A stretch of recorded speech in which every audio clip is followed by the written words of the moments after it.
Last video में हमने पढ़ा था एवरेज ग्लोबल टेम्परेचर के बारे में, यानी कि पृथ्वी के तापमान के बारे में। तो पृथ्वी का जो तापमान है वो हमें 1.5 डिग्री सेल्सियस पर रोकना है। पृथ्वी लगातार गर्म होती चली जा रही है, जिसका कारण है ग्लोबल वार्मिंग। तो ग्लोबल वार्मिंग के जो रीजंस हैं वो मैंने इस बात पे वीडियो छोड़ा था कि 80% रीजन से हम अवेयर ही नहीं हैं। तो उन रीजंस पे हम आएंगे, पर मैंने सोचा कि उससे पहले जो ग्लोबल वार्मिंग की भयावहता है उसको हम समझ लेते हैं।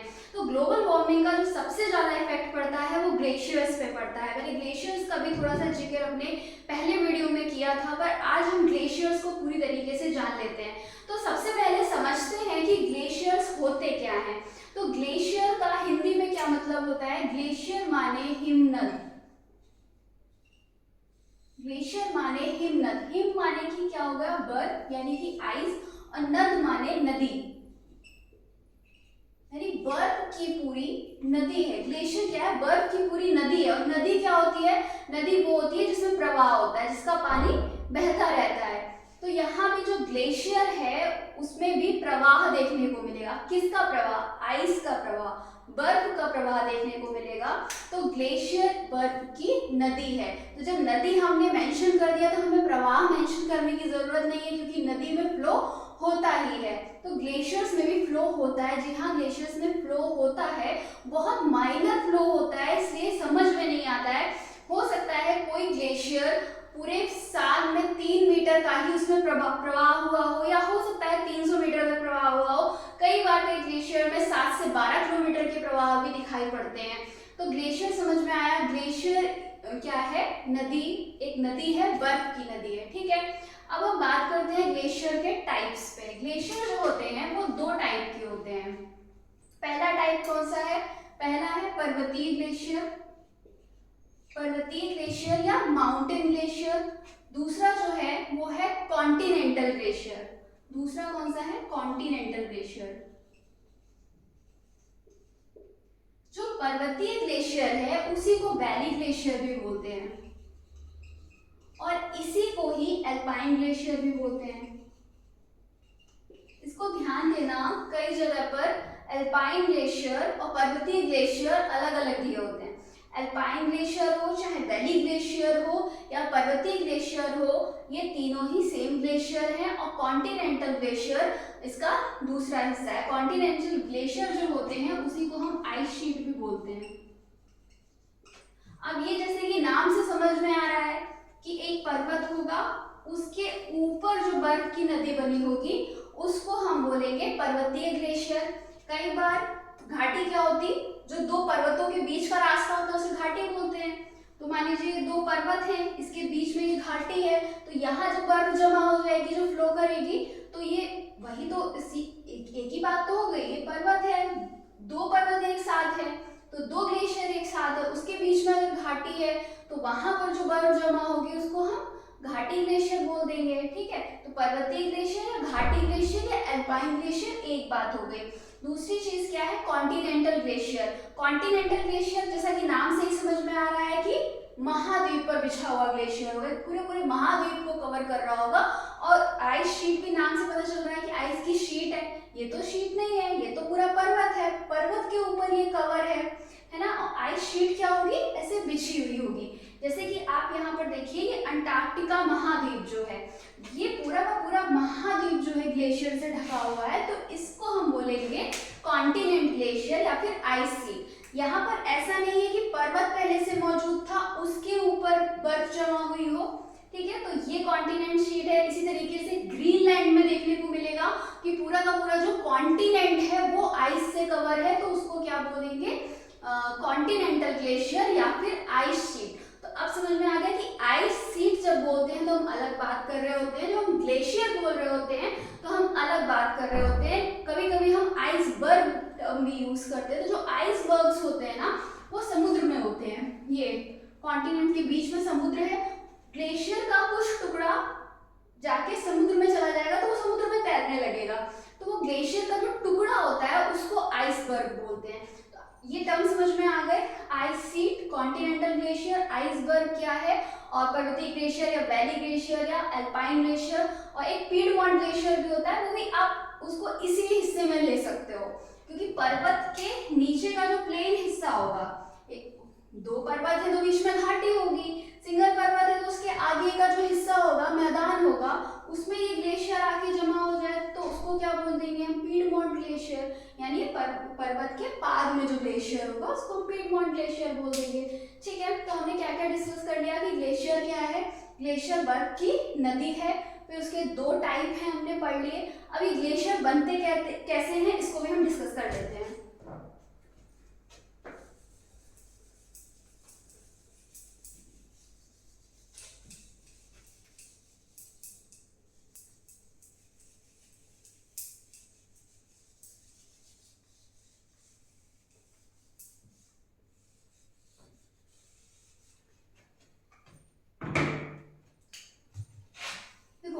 ग्लेशियर के फॉर्मेशन के लिए दो कंडीशंस होनी चाहिए। एक तो ये हाई एल्टीट्यूड पे होना चाहिए। हाई एल्टीट्यूड का मतलब जो जगह है जहाँ पर ग्लेशियर का फॉर्मेशन होगा वो ऊंचाई पर होनी चाहिए। इसीलिए मैक्सिमम जो हम देख रहे हैं ग्लेशियर्स वो कहाँ पर देख रहे हैं, पर्वतों के ऊपर देख रहे हैं। क्यों? क्योंकि एल्टीट्यूड हमें मिल गया, ऊंचाई मिल गई। क्यों हमें ऊंचाई चाहिए? क्योंकि हम जैसे जैसे ऊपर जाते हैं जो टेम्परेचर है वो कम होता जाता है। बर्फ के लिए तो टेम्परेचर कम हमें चाहिए ही ना, तो एक तो हमें हाई एल्टीट्यूड चाहिए, दूसरा हमें हाई लैटिट्यूड चाहिए। हाई लैटिट्यूड का मतलब क्या हो गया, अक्षांश, ज्यादा अक्षांश चाहिए। यहाँ 20 से 0 डिग्री अक्षांश जाता है, 0 डिग्री यानी इक्वेटर जाता है। 0 से ऊपर बढ़ेंगे 1 2 3 4 90 डिग्री तक, यहाँ पोल्स तक जब हम पहुंच जाते हैं तो हमें बहुत सारी बर्फ मिलती है, बहुत सारे ग्लेशियर मिलते हैं। उसी तरीके से 0 से जब हम नीचे जाते हैं तो फिर हम हाई लैटिट्यूड्स पर चले जाएंगे, तो फिर यहाँ पे अंटार्कटिका में, साउथ पोल में हमको बहुत ज्यादा बर्फ, बहुत ज्यादा ग्लेशियर देखने को मिलेंगे। तो क्या क्या चीज बोली मैंने, हाई एल्टीट्यूड हो, हाई लैटिट्यूड हो। अब आते हैं इसका फॉर्मेशन होगा कैसे। तो जब ऊंचाई ज्यादा होगी तो क्या होगा, टेम्परेचर कम होगा, और यहाँ जो हवा बह रही होगी, हवा में क्या होती है, नमी होती है। तो अब जो हवा में नमी, नमी यानी कि पानी, ठीक, अब ये जो पानी है ये जब ठंड पाएगा, बहुत ज्यादा माइनस में टेम्परेचर पाएगा, तो ये क्या होगा, ये जम जाएगा, जम के बर्फ बन जाएगा। जब ये हवा पर्वत से टकराएगी तो जो पानी था वो बर्फ बन के इसके ऊपर गिरेगा, ये बर्फ गिरी। अब क्या होगा, ठंड में तो ये बर्फ गिरी, लेकिन जब गर्मी का मौसम आएगा तो ये बर्फ मेल्ट हो जाएगी ना, तो गर्मी का मौसम आएगा तो मेल्ट हो जाएगी, तो कोई बात ही नहीं है, तब तो फिर ग्लेशियर बनने से रहा। लेकिन कई जगह पर ऐसा होता है कि जहां पर गर्मियां इतनी गर्म नहीं होती हैं कि वो बर्फ को पिघला दे, तो वो गर्मियां जो होती हैं वो बर्फ को पिघला नहीं पाती, तब तक ठंड आ जाती है। तो जब तक बर्फ पिघल नहीं पाई तब तक ये ठंड में फिर से और बर्फ इस बर्फ के ऊपर गिर गई आके। तो क्या हुआ, जो नीचे वाली बर्फ थी वो ठोस हो गई और उसके ऊपर बर्फ जमा हो गई। अब फिर से गर्मी आई, अब ये वाली गर्मी फिर बर्फ को पिघला नहीं पाएगी, तब तक फिर ठंड आ गई और फिर इसके ऊपर बर्फ गिरी, और ये प्रोसेस चलता चला जाएगा और नीचे की बर्फ ठोस होती चली जाएगी और इस तरीके से ग्लेशियर का निर्माण हो जाएगा। बात ये समझ में आ रही है, जैसे हम फ्रीजर में देखते हैं ना, फ्रीजर में जो बर्फ के ऊपर बर्फ जमा होती चली जाती है तो बर्फ कितनी ठोस हो जाती है, ठीक वही वाला प्रोसेस है यहाँ पर, इस तरीके से ग्लेशियर का निर्माण होता है। लेकिन हम अगर देखें तो ऐसा नहीं है कि हर पर्वत पे हमको ग्लेशियर मिलेगा, क्योंकि जब हम ये कह रहे हैं कि हाई एल्टीट्यूड है, तो हाई एल्टीट्यूड बहुत सारे पर्वत हैं पूरे वर्ल्ड में, तो हर जगह पर क्यों नहीं है, क्योंकि हर जगह पर गर्मियाँ ऐसी नहीं होंगी कि वो बर्फ को पिघला ना पाए, वहाँ गर्मी गर्म होगी, वो जब समर आएगा तो क्या होगा, बर्फ को पिघला देंगे और ये ग्लेशियर का निर्माण हो नहीं पाएगा। और कहीं कहीं पर ये भी हो सकता है कि जो गर्मियां हो वो ठंड वाली गर्मियां हो, कोल्ड समर हो, लेकिन हवा में ही नमी ना हो। तो जब हवा में ही नमी नहीं है तो क्या फायदा होगा, तब भी ग्लेशियर का निर्माण नहीं होगा। तो ये कंडीशंस होनी चाहिए, एल्टीट्यूड हो, लैटिट्यूड हो, हाई एल्टीट्यूड, हाई लैटिट्यूड, हवा में नमी हो और गर्मियां उतनी गर्म ना हो जो बर्फ को पिघला दे। तो ये सारी कंडीशंस होनी चाहिए, तब ग्लेशियर का फॉर्मेशन होगा। तो ये टॉपिक्स हमने कवर कर लिया, अब हम आगे बढ़ते हैं। अब जरा हम ग्लेशियर्स क्यों पढ़ रहे हैं, इंपॉर्टेंस क्या है इनकी, क्यों हम इतना ज्यादा ग्लेशियर्स पे ध्यान दे रहे हैं, तो जरा समझना है एक बार। बार कि ये क्या है, ये हमारी अर्थ है, ठीक। इस अर्थ पे ये सारे कॉन्टिनेंट हैं और बाकी ये क्या है, ओशियन है। जो ओशियन वाला पार्ट है वो 71% है, ओशियन 71% है, और जो कॉन्टिनेंट वाला हिस्सा है यानी कि जो लैंड है वो केवल 29% है। यानी हमारे रहने के लिए केवल 29% हिस्सा है। इस 29% में से केवल 10% पर ग्लेशियर है। 29 में से केवल 10% पर ग्लेशियर है। आप कहोगे अच्छी बात है 10% पे, बाकी तो हमारे रहने के लिए जगह हो गई ना, अगर पूरे पे ग्लेशियर हो जाएगा हमारे रहने के लिए। अभी समझ में आएगा कि क्यों 10% बहुत कम है। 29 का 10% निकालो जरा, 2.9%, यानी कि पूरी की पूरी पृथ्वी पर 2.9% पर ग्लेशियर है, ठीक है। ऐसे समझो कि अगर पूरी पृथ्वी में 100 कमरे हैं तो उसमें 29 कमरे ही ऐसे हैं जिनमें हम रह सकते हैं, और उन 29 में से करीब 3 कमरे ऐसे हैं जिनमें ग्लेशियर हैं। तो उन ग्लेशियर का करना क्या है अभी बता रही हूँ। ये पानी जो इतना सारा हमको दिखाई पड़ रहा है ये पानी पीने वाला नहीं है। ये पानी जो है 97% बेकार है, यूजलेस है, इसको हम पी नहीं सकते। जो 3% पानी बचा हुआ है, जो फ्रेश वाटर है जिसको हम ले सकते हैं, उस बचे हुए 3% का, एग्जैक्टली 3 भी नहीं है उससे भी कम है, उस 3% पानी का जो 70% हिस्सा है वो हमें ग्लेशियर से ही मिलता है। यानी 70% ऑफ फ्रेश वाटर जो मिल रहा है हमको वो ग्लेशियर से। यानी उन 29 कमरों में से जो 3 कमरे में ग्लेशियर भरे हैं वो 70% पानी हमको पीने के लिए दे रहे हैं। तो सोचो अगर ये ग्लेशियर्स मेल्ट हो जाएंगे, सारे चले जाएंगे, तो हमें पीने का पानी, फ्रेश वाटर कहाँ से मिलेगा। ऑलरेडी पानी की बहुत ज्यादा तंगी है। पूरे विश्व में 100 ऐसे शहर हैं जहाँ पर वाटर स्कार्सिटी है, लोग पानी के लिए, 100 बड़े शहर जो परेशान हो रहे हैं अपने आप ही। जैसे हमने बेंगलोर की कंडीशन देखी, इनफैक्ट बेंगलोर भी जो है वो 10th नंबर पे है पानी की स्कार्सिटी में, ठीक है। तो ये समझ में आया ग्लेशियर की कितनी ज्यादा इंपॉर्टेंस है। आगे बढ़ते हैं।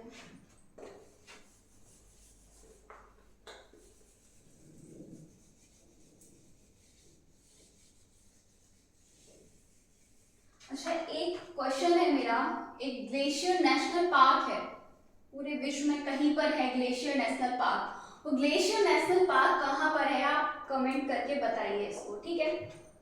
हम आगे बढ़ते हैं। तो हमने बात करी थी, एक बार फिर से रिवाइज कर लेते हैं कि जो पूरी पृथ्वी है उसका 29% पार्ट ही लैंड है। उस 29% में केवल 10% पर ग्लेशियर है, यानी 2.9, पूरी पृथ्वी के 2.9% हिस्से पर ग्लेशियर है। अब ये ग्लेशियर भी सबसे ज्यादा कहाँ है, 90% ऑफ द ग्लेशियर जो है वो अंटार्कटिका में है और ग्रीनलैंड में, बल्कि 90% अंटार्कटिका में है, बचा हुआ 8-9% अब ग्रीनलैंड में मान लीजिए, और बाकी का जो है थोड़ा बहुत 1-2% वो बाकी के कॉन्टिनेंट्स में फैला हुआ है, ठीक है। अब हमें इनको बचाना है। 90% कहाँ है, अंटार्कटिका में। लेकिन अंटार्कटिका की भी ये कंडीशन है, एक तो मैं बता दूं कि जो अंटार्कटिका है इसमें जो ग्लेशियर्स हैं, देखो एक और चीज है जो लोगों को नहीं पता होती है, अंटार्कटिका एक महाद्वीप है, ठीक है, और यहाँ जो ऊपर है आर्कटिक नॉर्थ पोल पे, यहाँ पे भी बर्फ जमी हुई है और यहाँ पर भी बर्फ जमी हुई है, ऊपर भी बर्फ है नीचे भी बर्फ है ना। तो ऊपर जो है उसको हम ओशियन बोलते हैं, हम आर्कटिक ओशियन बोलते हैं, उसको हम महाद्वीप नहीं बोलते हैं, क्योंकि अंटार्कटिका नीचे भी बर्फ जमी हुई है, इसको हम कॉन्टिनेंट बोल रहे हैं, इसको भी हमें ओशियन बोलना चाहिए। जो बर्फ यहाँ पर भी है बर्फ वहां पर भी है, तो कॉन्टिनेंट हम इसको इसलिए बोलते हैं क्योंकि ये जो ग्लेशियर्स है ना, जो 6200 फीट के ग्लेशियर उठे हुए हैं, उसके नीचे ग्रेनाइट की बहुत बड़ी चट्टान है। जब ये पूरे ग्लेशियर पिघल जाएंगे ना, जो कि नहीं पिघलने चाहिए, बट अगर कभी पिघल गए तो उसके नीचे एक पूरा का पूरा कॉन्टिनेंट निकल के आएगा, ठीक है, इसलिए इसको कॉन्टिनेंट बोलते हैं। जबकि आर्कटिक की बर्फ पिघलने के बाद नीचे कुछ थे, वहां सिर्फ पानी ही पानी है, इसलिए आर्कटिक ओशियन है और अंटार्कटिका एक कॉन्टिनेंट है, ठीक है। तो अंटार्कटिका कितना 6200 फीट ऊंचाई इसकी है, ठीक है। इस ऊंचाई को हम कैसे समझ सकते हैं, रेफरेंस के लिए मैंने दिया हुआ है कि बुर्ज खलीफा जो है वो 2716 फीट का है, तो लगभग इससे 2.5 गुना ऊंचा, इतना है कॉन्टिनेंट। और यहाँ पर एक ग्लेशियर है, थ्वाइट्स ग्लेशियर। कौन सा? थ्वाइट्स ग्लेशियर जो है ये बहुत तेजी से पिघल रहा है। ऑलरेडी इसने अपना 4% कंट्रीब्यूट कर दिया है सी लेवल के राइज होने में। अगर ये पूरा अंटार्कटिका जो कि बहुत स्पीड में पिघल रहा है, अगर ये पिघल गया पूरा, मेल्ट हो गया पूरा, तो जो सी लेवल है वो यानी कि पूरे अगर 90% तो यही है, इसी के पास पूरा ग्लेशियर है, तो 60 मीटर का सी लेवल राइज हो जाएगा। 60 मीटर सी लेवल बढ़ने का मतलब आप समझते हो कि जो ताजमहल है, कुतुब मीनार है, लगभग 70 मीटर के हैं। यानी कि हम लोग को ताजमहल कुतुब मीनार के ऊपर बैठना पड़ेगा जाके, तब कहीं हम बच पाएंगे। इसके मजाक की बात है, ठीक है। तो ये बात समझ में आई। 90% यहाँ है। ग्रीनलैंड में सबसे ज्यादा, यानी पोल्स पर जो ग्लेशियर है वो सबसे ज्यादा है। ग्रीनलैंड की बात करते बार बार नाम ले रहे हैं। यहाँ पर क्या हो रहा है, यहाँ पे 30 मिलियन टन जो आइस है वो हर घंटे, यानी जब हम वीडियो रिकॉर्ड कर रहे हैं तब भी 30 मिलियन टन की आइस जो है वो मेल्ट हो चुकी है ग्रीनलैंड में। और 1985 से यहाँ का जो 5000 स्क्वायर किलोमीटर का एरिया है जिसपे ग्लेशियर थे, ग्लेशियर यानी कि हमने क्या बात करी थी, यहाँ पर क्या है, आइस शीट्स है, यहाँ पर कॉन्टिनेंटल ग्लेशियर है। तो 5000 स्क्वायर किलोमीटर की आइस शीट जो है वो यहाँ से गायब हो चुकी है। 5000 स्क्वायर किलोमीटर का मतलब आप ऐसे समझिए कि गोवा से भी बड़ा एरिया वो पूरा जा चुका है। लेकिन हम अभी भी चौंक नहीं रहे हैं। ग्रीनलैंड जैसी जगह जो पोल्स पर है, यहाँ पर भी मेल्ट हो रहा है, मतलब यहाँ पर भी ग्लोबल वार्मिंग का भयानक असर दिखाई पड़ रहा है। आइसलैंड जो कि आर्कटिक रीजन में, मैंने बताया भी था कि आइसलैंड का भी जो ग्लेशियर है वो मेल्ट होने लगे आर्कटिक रीजन में होने के बावजूद भी। लेकिन तब भी आइसलैंड वालों ने, जब इनका पहला ग्लेशियर मेल्ट हुआ तो इन्होंने ग्लेशियर फ्यूनरल मनाया था। ग्लेशियर फ्यूनरल में क्या किया गया, जब ग्लेशियर मेल्ट हो रहा था तो जो उसका लास्ट का पैच बचा हुआ था ना, छोटा सा ग्लेशियर का हिस्सा बचा हुआ था, उसको एक जगह पर रखा गया और 100 लोग वहां पर इकट्ठे हुए। इनफैक्ट जो आइसलैंड के प्रधानमंत्री थे वो वहां पर गए, उस चीज को कमेमोरेट किया गया ताकि हम इस चीज को याद करें कि ये हमारी गलती की वजह से ऐसा हुआ है और आगे से ऐसे फ्यूनरल ना हो पाए। इसी को देखते हुए अवेयरनेस के लिए फिर स्विट्जरलैंड में भी इस तरीके का फ्यूनरल मनाया गया और मैक्सिको में मनाया गया। अन्य यूरोपियन कंट्री भी इससे इंस्पायर हो रही हैं ताकि आगे ऐसा ना हो सके। एग्जाम्पल के लिए हमारे यहाँ पर भी जो उत्तराखंड के पिथौरागढ़ डिस्ट्रिक्ट में एक पर्वत है जिसको ओम पर्वत बोलते हैं, उसमें जो बर्फ जमा होती है वो कुछ इस तरीके से जमा होती है कि ओम का शेप बन जाता है। तो टूरिस्ट वहां देखने जाते थे कि ओम बन रहा है बर्फ से प्रॉपर, ठीक है। लेकिन अब क्या हुआ है, वो पूरी की पूरी बर्फ गायब हो चुकी है। तो फ्यूनरल मनाना तो दूर की बात, हमको पता ही नहीं चल पाता है कि हो क्या रहा है, ठीक है। वेनेजुएला के बारे में हम पहले ही डिस्कस कर चुके हैं कि वेनेजुएला के जो लास्ट ग्लेशियर था वो भी इनके पास नहीं बचा हुआ है। लास्ट ग्लेशियर नहीं बचा हुआ है, इसका मतलब आप समझ रहे हैं कि इनके पास फ्रेश वाटर की कितनी कमी होने वाली है, ठीक। समुद्र से घिरे होने से कोई फर्क नहीं पड़ता क्योंकि समुद्र का पानी पीने के लिए नहीं है। जो ग्लेशियर्स होते हैं वो ज़्यादातर पहाड़ पर ही मिलते हैं। ये नॉर्थ अमेरिका है, नॉर्थ अमेरिका पे यहाँ पर रॉकी पर्वतमाला है, यहाँ अलास्का है, अलास्का रेंज, यहाँ बहुत सारे ग्लेशियर मिलेंगे, रॉकी पर्वतमाला पे मिलेंगे। साउथ अमेरिका में एंडीज पर्वतमाला पर बहुत ज़्यादा ग्लेशियर मिलेंगे। अफ्रीका बहुत इंटरेस्टिंग, अफ्रीका की बात करते हैं। अफ्रीका के पास जितने भी ग्लेशियर थे पहली बात तो वो खत्म हो चुके हैं, थोड़े बहुत ग्लेशियर बचे हैं जो इस जगह पर कंसंट्रेटेड हैं। इस जगह पर हमें पता है जो अफ्रीका की सबसे ऊंची चोटी है वो कौन सी है, माउंट किलिमंजारो, जो कि तंजानिया देश में है। तो माउंट किलिमंजारो पर है, माउंट केनिया पर है जो कि सेकंड लार्जेस्ट है। उसके बाद रुवेनजोरी रेंज है, माउंट स्टैनले पर्वत है यहाँ पर, मार्ग्रेटा रेंज है यहाँ पर। तो इस वाले रेंज में, इस वाले हिस्से में केवल ग्लेशियर्स बचे हुए हैं, जो साइंटिस्ट बोल रहे हैं कि 10 से 15 साल में ये ग्लेशियर्स भी खत्म हो जाएंगे। तो अफ्रीका ऑलरेडी बहुत सारे रिसोर्सेज की इनके पास कमी है, भुखमरी से जूझ रहा खत्म हो जाएंगे तो फ्रेश वाटर की कमी भी हो जाएगी, तो पानी से भी मारा जाएगा। ठीक है, भारत की बात कर लेते हैं। तो भारत में अकॉर्डिंग टू इसरो के अकॉर्डिंग 16,500 ग्लेशियर हैं। पाकिस्तान के पास बहुत सारे ग्लेशियर हैं। जी हाँ, पाकिस्तान के पास बहुत सारे पर्वत हैं, तो वहाँ पर ग्लेशियर भी बहुत सारे हैं। और हम जानते हैं यहाँ से अफगानिस्तान पाकिस्तान से हिंदू कुश पर्वतमाला आती है ना, और यहाँ से हमारी हिमालय पर्वतमाला आती है, ऊपर से कुल्लुन तियान पर्वतमाला आती है। ये तीनों जहाँ पर मिलती है उसको क्या बोलते हैं, पामीर नॉट। और इस जगह को बोलते हैं third pole of the world. Third pole क्यों बोल रहे हैं, इस पोल पर, नॉर्थ पोल पर बहुत ज्यादा बर्फ है, साउथ पोल पर बहुत ज्यादा बर्फ है, और उसके बाद इस जगह पर बहुत ज्यादा बर्फ है, इस वजह से इसको third pole of the world बोलते हैं। देख लेते हैं कि कोई पॉइंट अगर मिस हो रहा हो। यस, ऑस्ट्रेलिया के पास एक भी ग्लेशियर नहीं है ही नहीं इसके पास ग्लेशियर। ये आपका काम आएगा कंपटीशन की दृष्टि से। आई थिंक इटली है, इटली में भी 900 ग्लेशियर है, और ये ग्लेशियर उनके मेल्ट होते जा रहे हैं। जो नदियां, ग्लेशियर मेल्ट होंगे तो ग्लेशियर चले जाएंगे तो क्या होगा, नदियों में पानी नहीं बचेगा, नदियां सूखती जाएंगी। तो इटली की जो सबसे इंपॉर्टेंट नदी है पो नदी, वो सूखती जा रही है। समझिए आप क्या कंडीशंस चल रहे हैं। ठीक है, तो ये ओवरऑल हो गया ग्लेशियर का। ये ग्लेशियर्स को हमें बचाना है, उसके लिए हमें ग्लोबल वार्मिंग को रोकना होगा, टेम्परेचर को 1.5 डिग्री सेल्सियस पर रोकना होगा। नेक्स्ट वीडियो में मैं ये कोशिश करूंगी कि नेक्स्ट वीडियो में ग्लोबल वार्मिंग के उन 80% रीजंस पर चर्चा की जाए, ताकि हम अवेयर हो सकें, उन चीज़ों को रोक सकें। अगर हम नहीं रोक सकते तो हम आवाज़ उठा सकते हैं, क्योंकि ये भी हो सकता है कि हम ग्लोबल वार्मिंग के लिए जिम्मेदार नहीं हो, कोई और हो जो इसके लिए जिम्मेदार हो, तो हमें आवाज़ उठानी होगी। Thank you so much.